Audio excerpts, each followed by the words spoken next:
What? Eat your mint. Cool. Sure.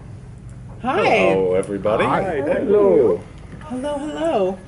Well, starting at the most obvious one, how does it feel to be a part of this year's London MCM Comic Con? Why don't you start while I finish my mint? So far this year it's been pretty good. They give out these free mints, so that is always a perk. No, I've come back. I've been to this thing like 17 times. I come every time they'll have me because I have a blast every time, and this year's no exception. Emily and I both have young children at home, so I think last night we slept, even though we're jet lagged and very confused. I think last night we slept longer than I slept in this morning. Literally. Yeah. And you would, some people sleep in from hangovers. Not me. No, I was sleeping in from a mommy hangover because I was like, no children. So that's this is great. the best night's sleep I've gotten in forever. How's MCM? And we're like, well, we got to sleep. But other than the sleep part, It's so true. It's been great. It's funny because it's true. Yeah. Obviously, you meet lots of fans here. What are the most common questions fans always ask you? What do you always get asked wherever you are in the world? It just sort of, for me, it's generally, how do you do it? How do you, no, we get asked, well, these days I'm getting asked whether I liked the way that the show wrapped up or not. That's a pretty common question. Yeah, and I think if we're together, we usually get, what's your favorite Audrey moment? Yes. I feel like you get that one a lot. What? Or what was your favorite character to play for me individually? Yeah. Well, I guess, so you don't have to answer those questions again and again and again. Let's do it now. So how did you feel about how the show wrapped? Great. I feel many ways about how the show wrapped up. Initially, I wasn't sure about it. When I first read it, I was Doubting. I was doubting. Yeah, I didn't know how I felt about it. But I've said this before, the longer I get from having done it, the more time that passes, I think the more it, the more right I feel about it. It was a full circle, literally. The story sort of ended in a mirror of the opening scene, the way we met. So that there was a beautiful symmetry there, but it was also, was she the same? We wanted them to be together. Was she the same person? There are many opinions on that. Some people were really upset when Nathan went back in time and had a love affair with Sarah. Some people thought that was effectively cheating. Other people saw that as an opportunity. An opportunity, and took full advantage of it. Other people thought it was, understandable, beautiful thing. So yeah, I think I have all these varying thoughts about the way it ended. But like I said, the more time passes, the more I'm okay with it. Yeah, I think I felt, we initially, you're, I feel like I sound like you right now. I can't form a sentence. Oh, yeah. I feel like I sound like you. I feel like initially, I'm just not kidding. being able to actually you're form actually a sentence. speaking really well because I'm exhausted. For one, yeah. you're actually doing making really words good job. and stuff. No, Yeah. it's really good. You've learned a lot. Thanks. It's good. Thanks. I feel like I personally am, like the fans, you spend so much time with these characters that you have, it built up in your mind. Like the writers had a really tough finales. I've listened to panels on finales, right? Sure. Haven't we? Like I remember at ATX there was a whole finale panel, and they talked about, what does it take to put work into putting together a finale, and you're going to disappoint people, and you're going to, some people will be like, it's the best thing ever, and so I feel like for us that's the same way. It's like we get the finale comes into your email, and you're like, okay, and you sit down and you read it, and I've had I talk about a lot of visceral reactions to when I read the show. So I feel like initially, of course I was kind of like, oh, I thought it would end in my way. I thought this, but that's not our piece of the pie. We're not the writer part, we are sometimes, and sometimes we're not. So I think, like Lucas, I feel like when I was filming it, when I was actually on the day filming it, I wanted it to be right, and I wanted it to be good and exactly like to mirror that moment in a really great way, and I was totally on board. But I think there was like a lot of discussion, and mainly that was the discussion, was does it end up being Audrey and Nathan together after all they've been through? Will they get some like, and a lot of people believe like, yes, this is the way that can happen, and that, you know, in a tragedy, which it was in some ways too, like Audrey shouldn't be there, you know? So there's a lot when you go back and sort of think of it, and you're able to kind of step out of it, I think really worked. I say this a lot, that like for me, I'm like a huge sucker for emotional montages at the end. Like, to me, I would have ended it on a different song, but I understand that would need to end with that song, and I get it. But I think for me, like, yeah. Coldplay. Yeah, when you try your best, but you don't succeed. Just for like 3 more episodes. 3 more episodes of Coldplay montages, and clips from the show. Great. No, okay. Is that like the best, shortest answer you've ever heard? That was a very good short answer. Yeah. Well, you didn't answer your favorite Audrey moment. Oh, right. Well, we answered that yesterday on our little interview. We kind of talked about that a little bit. Yep. I had said, well, no, I said hit for that again. Yeah, no, and this is kind of funny because it kind of says what he was talking about. Like, for me, I felt like a good turning point in our characters was actually, it was Sarah and Nathan on the beach. Like, even though that wasn't an Audrey Nathan moment, it was an aspect of Audrey, and it was it was an opportunity for Nathan, and it was a way to kind of live that reality without, you know, the direness of the world ending right there. So I always thought that was like a really sweet, special moment between the two of them. Even though it was Sarah. You're right. Even though weird. He was cheating. Yeah. Even though it was cheating. But we talked about also the moments that we got. But Sarah's a flirt, man. She was forward. It's not like Nathan went back in time and was like, hey, check it, bam. Exactly. Like, it was. He was taken advantage of. He was taken advantage of. Yeah. But Audrey Nathan, I think we were talking about was, you had mentioned, was it in the last season? Yeah. It was in their house, or his house. Right, when we finally got to see Nathan's house, there was a moment in the final season that seemed like a reprieve from all the nonsense that had been going on. We got to see them momentarily in sort of an unstressed domestic situation, and that was just a nice thing to get to play with, because we were always headed out to some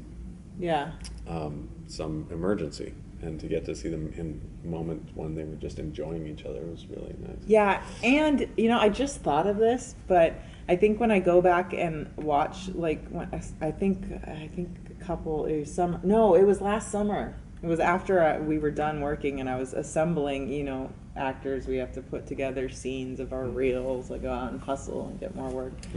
And I was going through all the footage, and I was just reminded about all these like really quirky, stupid, fun moments that we got to have in the office together. You're trying to ask me to go to ask Audrey to go to the play, or there's coffee, or we're walking down the side of the pier and we're just giving each other flack for what kind of coffee each other likes, or what, just stupid, fighting about dumb things.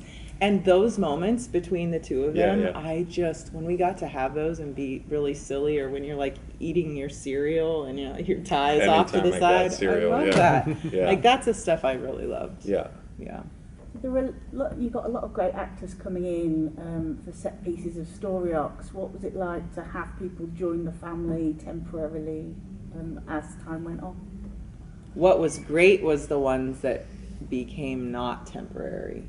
Like Adam Copeland, to be able to have him join on and be such a great part of the family. And granted, anybody we got for a little bit, like Chris Lemke, and just like the humor, when they understood that and got the quirk, and then when the writers and everybody let them be as funny as they could be, it was such a great reprieve. Yeah, Lemke was Seth. He was the ghost hunter, right? He was so awesome. He became and Gloria.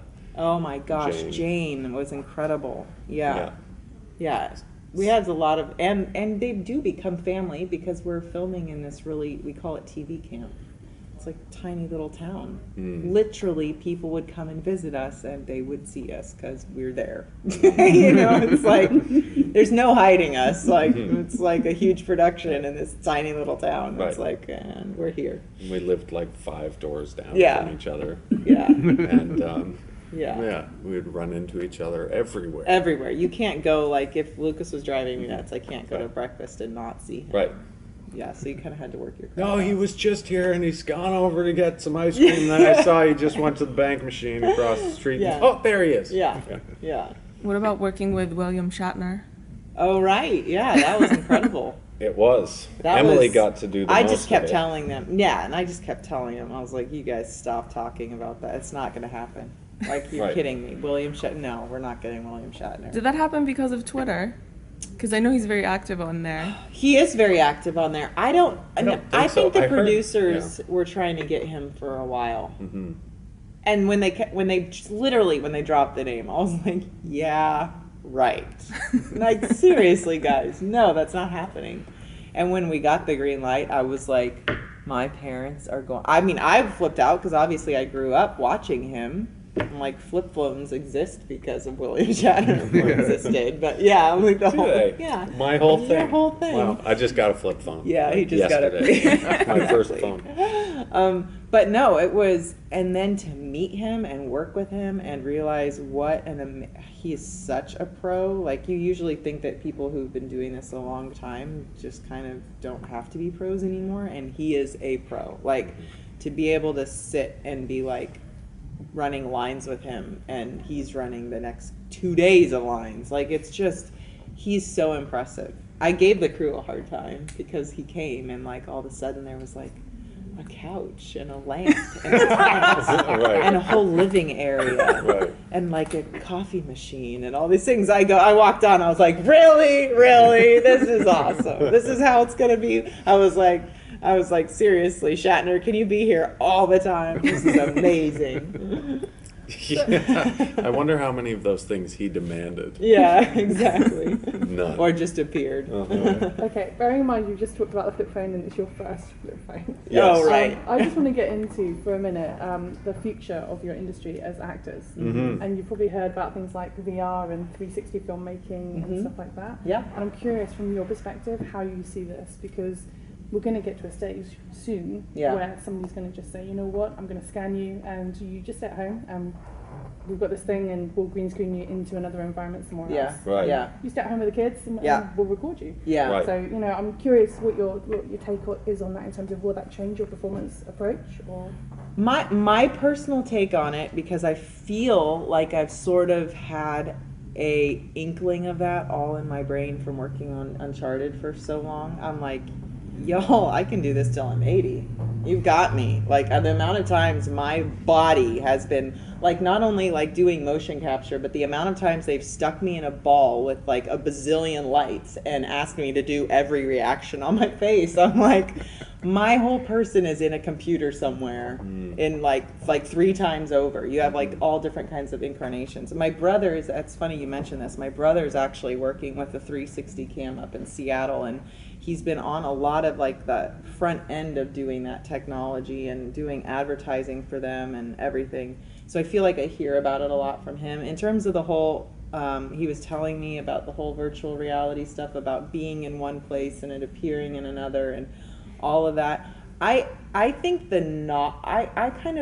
I could be totally wrong. I understand. I could watch this back and be like totally wrong. I don't think. But that's yeah. Well, thank you. That's why we work together so well. But I feel like it's going to be a genre, because, you know, I feel like we've seen this happen with film. We were so lucky and blessed to work with film for like 4 years, and everybody's making the push to digital, and I understood the benefits of it. We all did, but we also understood the romanticism and the beauty of a film grain and what that brings to a piece, and how essential it was, I think, to Haven. I remember watching, you can see if you look and watch 4 seasons and then you watch 5, there are very distinct differences because of how it was shot. Like you can see it, like if you really want to look for it, you can see it. So I sort of feel like it's a genre. I feel like you're seeing this like with any technological thing, text messaging, email, Vine's disappearing now because we have, Twitter and Instagram, we have Snapchat all going to stories. Like we don't need a network to do anything. We can broadcast ourselves. However, I still think you see society sort of reacting to that.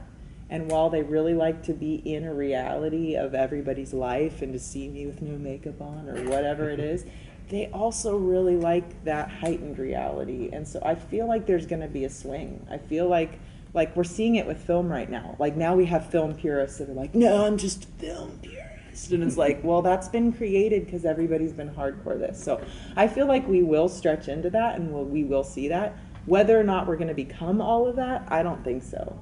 I still feel like it's going to become a new genre, but I could be totally wrong. Totally wrong. Okay. Because I think people liked Uncharted 4, but I feel like they also would like to see a real movie of it, So, yeah. Okay, so the round table's ended now.